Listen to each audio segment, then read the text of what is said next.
Hi అండి, welcome back to mom's kitchen. ఇవాళ మన రెసిపీ వచ్చేసి బటర్ చికెన్ని ఈజీగా ఎలా తయారు చేయాలో చూపిస్తానండి. ఎటువంటి మసాలాలు లేకుండా.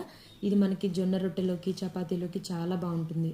ముందుగా నేను ఇక్కడ ఒక 1/2 kg చికెన్ తీసుకొని అందులో కొంచెం సాల్ట్, కొంచెం పసుపు, కొంచెం ధనియాల పొడి, కొంచెం కారం, 1 టేబుల్ స్పూన్ పెరుగు, ఒక 1/2 లెమన్ అండ్ ఒక గుప్పెడు ఫ్రైడ్ ఆనియన్స్ తీసుకొని ఇట్లా బాగా మిక్స్ చేసుకోవాలి. ఇలా మిక్స్ చేసుకున్న తర్వాత ఇందులో కొంచెం అల్లం పేస్ట్, ఇంకా మనం కొంచెం మెల్ట్ చేసుకున్న బటర్ కూడా యాడ్ చేసి బాగా కలుపుకొని ఒక 1/2 అవర్ పాటు ఫ్రిడ్జ్లో పెట్టుకోండి. నెక్స్ట్ ఇందులోకి మనం కారం కోసం ఇక్కడ ఒక గుప్పెడు ఫ్రైడ్ ఆనియన్స్ తీసుకొని ఒక 5-6 వెల్లుల్లి రెబ్బలు, ఇందులో ఒక చిన్న టేబుల్ స్పూన్ జీలకర్ర వేసుకొని కొంచెం కారం వేసుకొని ఇట్లా మిక్సీ చేసుకోండి.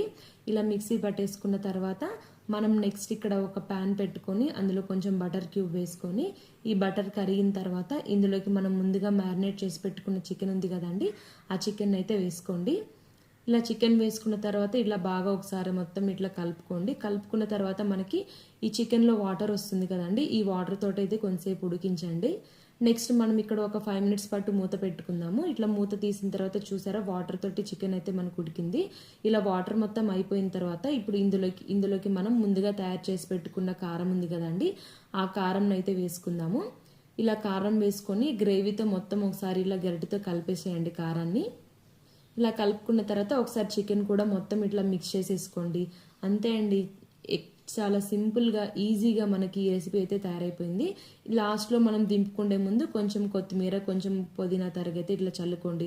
చాలా వంట రాని వాళ్ళు కూడా ఈజీగా మనకి ఈ బటర్ చికెన్ అయితే రెడీ చేసుకోవచ్చు అండి. ఇక్కడ నేను ఆయిల్ వాడకుండా మొత్తం బటర్తోనే చేశాను.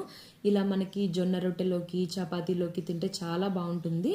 మీలో ఎంతమందికి ఇలా ఈ కాంబినేషన్ ఇష్టమో కమెంట్ చేయండి. ఇంకా మన ఛానల్ ఎవరైనా సబ్స్క్రైబ్ చేసుకొని వాళ్ళంటే సబ్స్క్రైబ్ చేసుకోండి. థ్యాంక్ యూ ఫర్ వాచింగ్ అండి.